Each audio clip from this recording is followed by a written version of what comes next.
Uh, to the panel, I guess, generally, but to Gail, I think I'll put you on the spot, Gail. As individual travellers, what strategies can we put in place to best achieve the goals of being ambassadors of peace? So what can we do as individuals? Thanks. Good, thank you.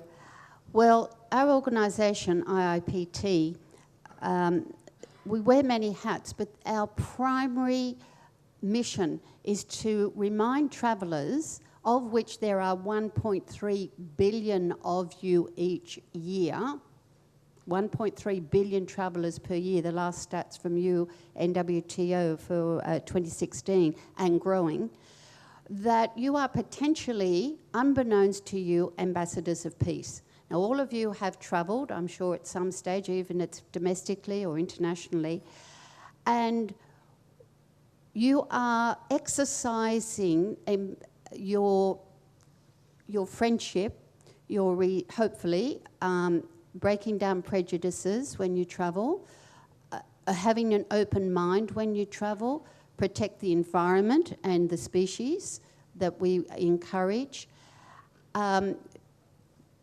Taking non-organisations, for example, World Expeditions, which are leading the way for best practice, that as an individual, you can actually be a peaceful traveller by adopting what we have and the credo of the peaceful traveller. Now, they may seem like motherhood statements, but they are, in fact, a reminder that people are probably doing these things but just don't mindfully do it, or just, again, we all have to be reminded. Now, in the new booklet that World Expedition have put together, the credo for the peaceful traveller is in that, and among your handouts tonight, we have also put in a copy of the credo.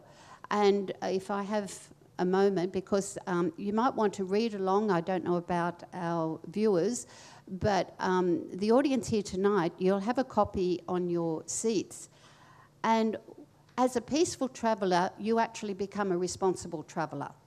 So it is your responsibility. It's not just the industry's responsibility, but it is the traveller's responsibility. And that is, if I take the liberty, and if you'd like to read along with me, it's to journey with an open mind. It is to accept with grace and gratitude the places that you visit and the people that you come across, and the diversity, which is the important one. And that helps break down any prejudices that we might have had before we started our journeys.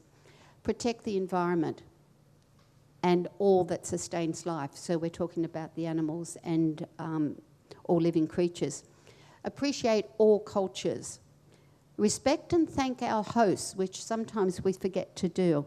But at local level, at community level, and at major international level, we should remember to thank our hosts. We are there at their agreement for us to be there. We shouldn't forget that. They welcome us. We should not impose ourselves on them. Offer our hand in friendship, and that just at all levels, not just material friendship, but meaningful friendship. Support the travel agencies and the services that are of like mind.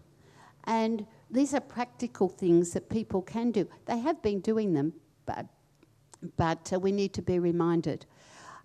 If I've got one more moment, just as an example, and I think every person here would have an example of what they have done knowingly or unknowingly to be a responsible and peaceful traveller.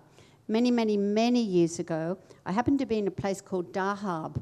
I don't know if other people have been there. It's in the Sinai Peninsula, and it was a bit of a hippie hangout, if that's still a common word to be used, a bit of an alternate destination in those days.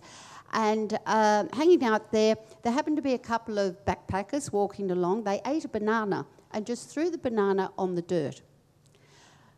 And this was before I was mindfully aware, but intuitively I thought, that's not good enough. And I went up, excused myself to these two German backpackers, happened to be German, and I said, giving them the benefit of the doubt, I said, excuse me, you might have realised you've just dropped your banana skin. in the middle of the road, dirt road in the village. And they looked at me disdainfully and said, it doesn't matter, the camels will eat it. Well, yes, camels did go up and down that street. And I thought, no, that's not in a camel's diet, and you wouldn't trash that in your home village, so why trash where you're staying? Why trash their village? So I wasn't the policewoman at the time, but I did let them go. But I picked up the banana skin and found a respectable place to put it. But what I did notice that the vendors and the restaurant bar people saw what went on, and they looked at me, and I looked back at them after I disposed properly of the banana skin, and they all gave me this huge nod and a gesture of thanks.